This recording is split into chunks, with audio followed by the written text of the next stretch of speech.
اعوذ باللہ من الشیطان الرجیم بسم اللہ الرحمن الرحیم اللہم صلی علی سیدنا محمد وعلی آل سیدنا محمد وبارک وسلم۔ السلام علیکم ورحمۃ اللہ وبرکاتہ۔ نبی صلی اللہ علیہ وسلم کا پیغام مبارک ملا جو آپ سب کے لیے ہے، جو سننے والے ہیں، جو درود کی فضیلت مختلف پلیٹ فارمز پہ سنتے ہیں، جو درود کی فضیلت یا درود کے مشاہدات یا درود کے فیوز کے لیے بہت سے چینل سبسکرائب بھی کیے ہوئے ہیں، بہت سے گروپس جو ہیں جوائن کیے ہوئے ہیں، صرف اور صرف اس لیے کہ آپ سب لوگ جو ہے درود سے جڑے رہیں اور درود کی جو نعمت آپ کو اللہ تعالیٰ نے ایک مفت کی نعمت آپ کو عطا کی ہے اس سے زیادہ فائدہ اٹھا سکیں۔ میرے خیال میں، میری نظر میں یہی تھا کہ زیادہ تر لوگ اسی لیے ان گروپس میں جڑے ہوتے ہیں، یا میں کہوں کہ ابھی آپ جو یہ پیغام ہے یا جو میرے الفاظ ہیں وہ آپ اسی لیے سن رہے ہیں کہ آپ درود کے جو ہیں وہ شوقین ہیں، محبت کرنے والے ہیں۔ آپ چاہتے ہیں کہ آپ درود پڑھیں، آپ چاہتے ہیں کہ آپ اس پہ استقامت لیں، آپ چاہتے ہیں کہ بہت سے مشاہدات سن کر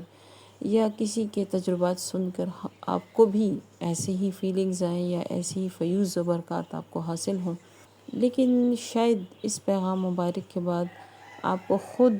سوچنا پڑے گا، بلکہ آپ خود ہی سوچ لیجئے کہ آپ کون سی کیٹیگری میں ہیں، وہ جن کے لیے پیغام مبارک ہے یا وہ جو یقین کی راہ پہ ہیں۔ آپ سب کے لیے نہیں ہے، آپ اپنے خود ہی اس پیغام کو سننا ہے، سمجھنا ہے، فیصلہ کرنا ہے۔ یہ آپ کے ہاتھ میں ہے، کیونکہ اللہ کے سوا کوئی بھی اس بات کا یقینی فیصلہ نہیں کر سکتا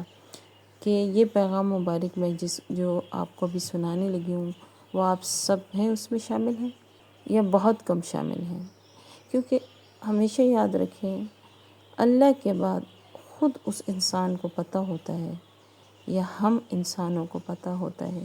کہ ہم کتنے پانی میں ہیں، کہ یہ پیغام میرے لیے ہے یا نہیں، میں اس راہ میں نہیں شامل، یا میں اسی راہ کی جو ہے مسافر ہوں یا کا مسافر ہوں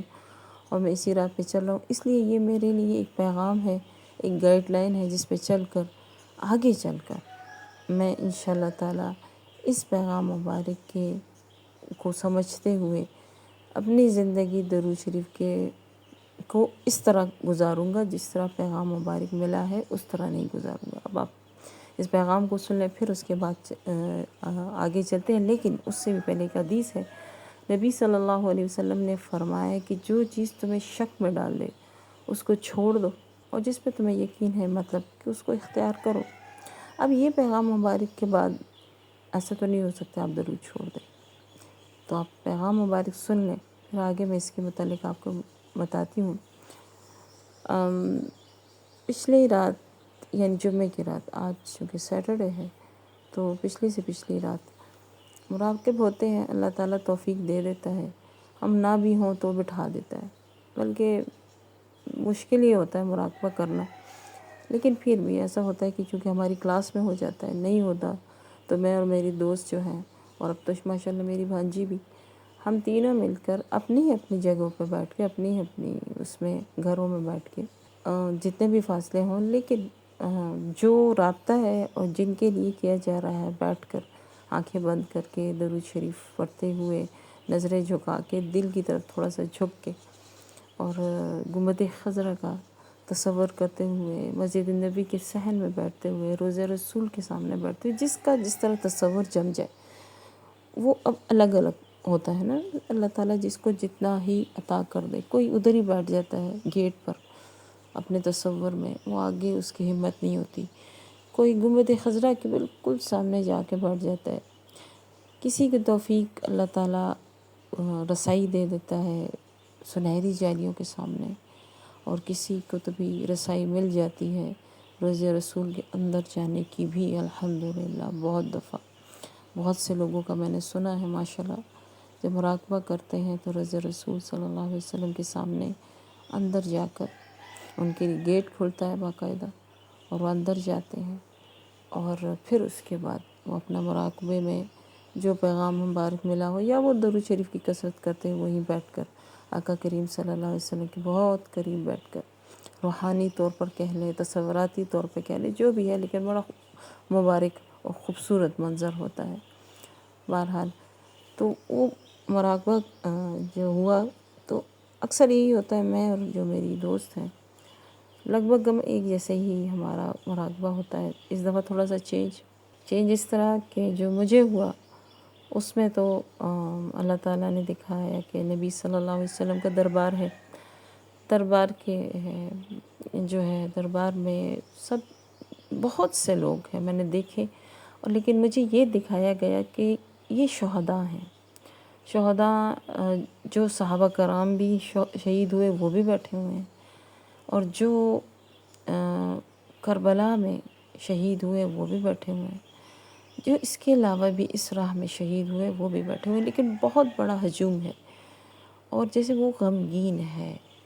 نبی صلی اللہ علیہ وسلم، قربان جاؤں ان کے اوپر، کہ وہ سامنے تشریف فرما ہیں۔ اتنے میں حضرت امام حسین رضی اللہ تعالیٰ عنہ تشریف لاتے ہیں،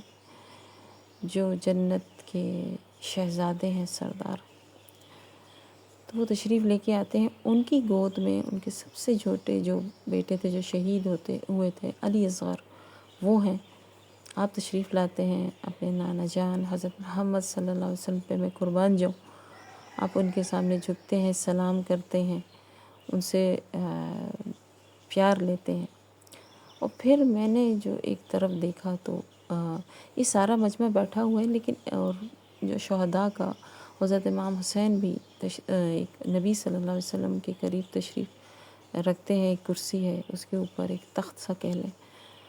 اور اتنے میں پیر ذوالفقار نقشبندی صاحب جو ہیں، چونکہ وہ اس دنیا میں نہیں ہیں لیکن اسی دربار میں موجود ہیں، تو وہ واقعہ کربلا کو بیان کر رہے ہیں، اور جس طرح وہ بیان کرتے دکھ سے، روتے ہوئے، درد سے، پورا مجمع ان کے ساتھ رو رہا ہے، اور وہ ساتھ ساتھ حضرت امام حسین کو اور نبی صلی اللہ علیہ وسلم کو بڑے ادب سے دیکھتے ہوئے فرماتے ہیں کہ ہم نے آپ کے ساتھ وفا نہ کی، امت نے آپ کے ساتھ وفا نہ کی، ہم نے اپنے نبی صلی اللہ علیہ وسلم کا دل ہر طرح سے دکھایا، ہم بہت زیادہ شرمندہ ہیں، معافی کے طلبگار ہیں۔ اس طرح یہ باتیں کرتے کرتے اچانک سے میری جو ہے بس یوں کر لیں کہ اتنا ہی دکھانا مقصود، جتنا دکھانا مقصود ہوتا ہے اتنا ہی دکھانا مقصود تھا، میں واپس ہو گئی۔ پھر اس کے بعد جو میری دوست ہیں، جو میری بہن بھی ہیں، وہ کہتی ہیں کہ انہوں نے مجھے اپنا سنایا یہ اصل، دیکھیں وہ والا واقعہ جو مجھے نظر آیا اس میں تو پیغام یہی ہے کہ ہم نے سب سے بڑا جو میسیج ہے وہ یہی ہے کہ امت اپنے نبی محترم صلی اللہ علیہ وسلم اور ان کے اہل بیت، ان کے چاہنے والوں کے ساتھ وفادار نہیں، بے وفائی کری ہے، دھوکہ کری ہے، غداری کری ہے۔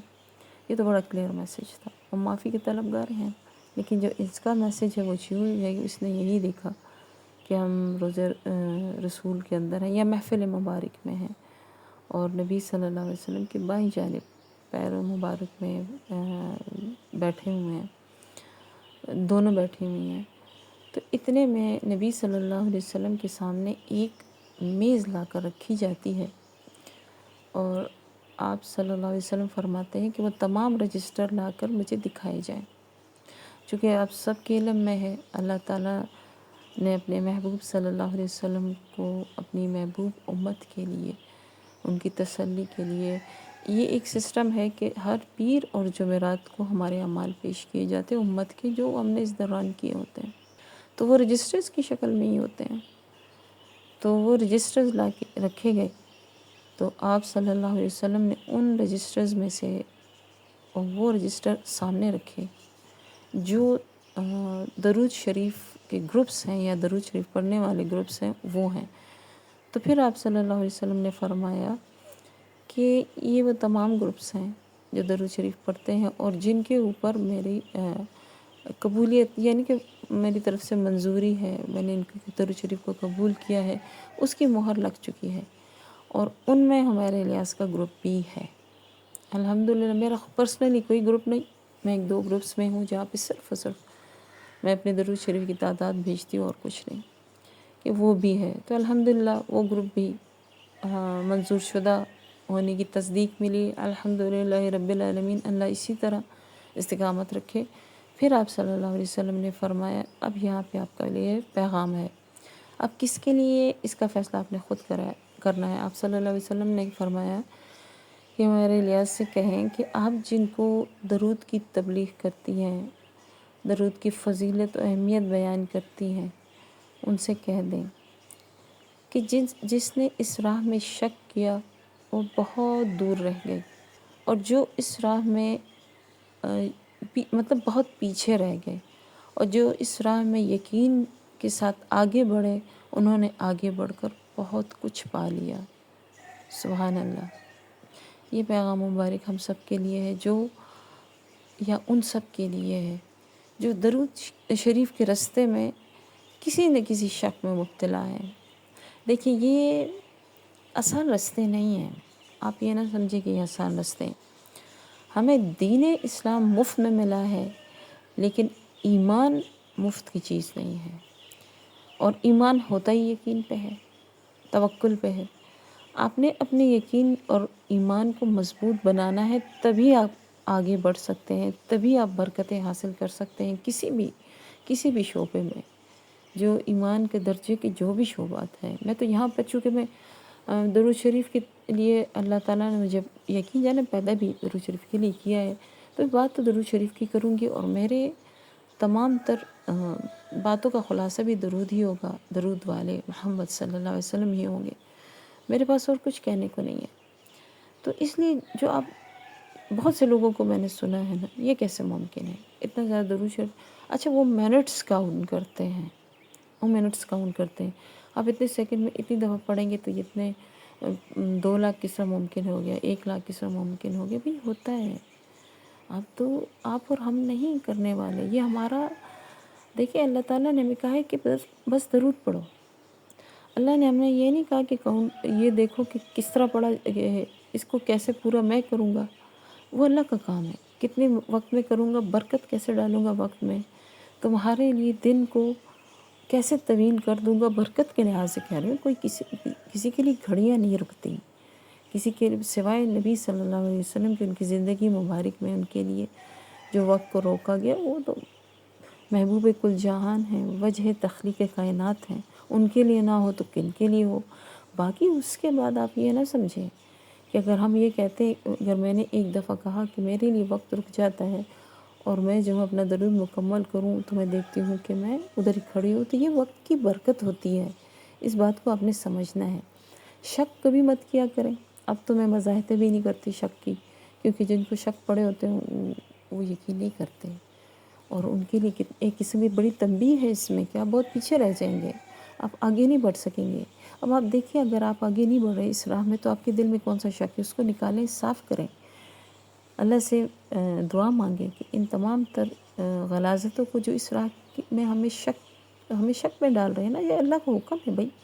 اس سے زیادہ اور کیا آپ کو کسی چیز کی تصدیق کی ضرورت ہے؟ نبی صلی اللہ علیہ وسلم کی اس کے بارے میں برکات اور فیوز کے بارے میں حدیث مبارک، قول مبارک موجود ہے۔ ہماری زندگی تو ان 2 ہی اس پہ گھومتی ہے نا، اللہ اور رسول اللہ، بس بات ہی ختم ہو گئی۔ ایک کام کے لیے جب کہہ دیا گیا تو بس بات ختم ہو گئی۔ اب آپ اس کی راہ پہ چل پڑیں، نہ سوچیں کہ یہ کیسے ہوگا، وہ کیسے ہوگا۔ میں آپ کو کہتی بڑی نیت کیا کریں، بڑے رب کی، اس کے بڑے حبیب صلی اللہ علیہ وسلم کے لیے بڑی نیت کیا کریں، ان کی بڑے ذکر کے لیے۔ یہ 500، 1000، 10,000 کی نیت مت کیا کریں۔ یا اللہ آج میرا ارادہ، میری نیت 1 لاکھ کا ہے، میری اتنی ہی اوقات ہے کہ میں یہ نیت کر لوں، آگے آپ کا کام ہے۔ کیسے کرتا ہے، کیسے کرواتا ہے، لیکن مجھے اس بات پہ 100% یقین ہے کہ اگر آپ کا یہ یقین مضبوط ہو گیا تو آپ کر جائیں گے۔ لیکن آپ شک میں پڑے ہوئے ہیں، آپ منٹس کاؤنٹ کرتے ہیں، آپ گھنٹے کاؤنٹ کرتے ہیں، آپ انگلیوں پہ مسلسل لگے ہوتے ہیں۔ نہیں، ایسا نہیں ہے۔ وہ ٹھیک ہے، یہ ساری چیزیں ہوتی ہیں انسان کو ریگولر کرنے کے لیے، میں یہ نہیں کہتی کہ یہ نہیں ہوتی، یہ ضرور ہوتی ہیں۔ ظاہر اسی سے انسان ریگولر ہوتا ہے، اس کو پتہ چلتا ہے کہ وہ کتنے وقت میں اور کس طرح ہوتا ہے۔ اور بعض اوقات جب آپ یہ پڑھتے ہوں گے، آپ کا ایک روٹین ٹائم ہوگا، لیکن آپ دیکھیں گے آپ بڑے پینک ہو جاتے ہیں کہ میرا یہ وقت پورا نہیں ہوتا ہے۔ اللہ ایسے اسباب پیدا کرتا ہے، آپ کو بٹھا دیتا ہے، آپ سے پورا کروا لیتا ہے، اللہ ہی نہیں کرنا ہے، اور پھر آپ کو اطمینان بھی دے دیتا ہے، کیونکہ آپ شک نہیں کرتے، آپ یقین کرتے ہیں کہ جو نیت صبح میں نے کی اور اللہ سے مدد مانگی، by the and of the day میں انشاءاللہ اس میں کامیاب رہوں گا یا رہوں گی۔ تو دین کے رستوں میں، ایمان کے رستوں میں شک مت کیا کریں۔ شک کس بات کا؟ کس پہ؟ مطلب آپ اپنے اندر سوچیں کس بات کا شک ہوتا ہے آپ کو؟ کرنے والی ذات اللہ کی ہے، تو شک کس پہ ہوا؟ اللہ نہیں کرنا ہے، اللہ ہی اس جو کہ نبیوں کا، رسولوں کا سلسلہ ختم ہے، اللہ ہی اسی دور میں آپ کو ایسے معجزات، ایسی کرامات دکھائے گا، مشاہدات کروائے گا جو آپ سمجھیں گے شاید یہ ولیوں بزرگوں کو ہوتی ہیں۔ نہیں، وہ ذکر مبارک کو دیکھیں، وہ ذکر مبارک کون سا ہے؟ وہ آقا کریم صلی اللہ علیہ وسلم کے لیے ذکر مبارک ہے، اور یہاں پہ اس طرح کے میریکلز ہوں گے، تا قیامت ہوتے رہیں گے۔ اس کو اپنے دل میں رکھ لیں اور دعا کریں کہ اللہ تعالیٰ آپ کو اس رستے میں دیر تک اور دور تک ٹھنڈا میٹھا یہ رستہ دکھائے، تو پھر آپ کو شک نہیں رہے گا، کیونکہ شک وہی کرتے ہیں جو اس راہ کے مسافر یا تو بالکل آغاز میں ہوتے ہیں، یا مطلب ان کو یقین نہیں ہوتا کہ ایسا بھی ہوتا ہے، ایسا ہوتا ہے۔ ہم اس کا ثبوت ہے، کوئی اتنا لمبے لمبے جھوٹ کیسے بول سکتا ہے، نعوذ باللہ۔ اور کوئی نبی صلی اللہ علیہ وسلم کا نام لے کر کسی طرح بھی جھوٹ بولتا ہے تو اس نے تو اپنا ٹھکانہ دوزخ دیکھ لیا، جہنم ہے وہ۔ تو ایسا نہیں ہوتا، کیوں کوئی جھوٹ بولے گا نبی صلی اللہ علیہ وسلم کا نام لے کر، اس کو کیا فائدہ حاصل ہوگا، پہلے یہ بھی سوچا کریں۔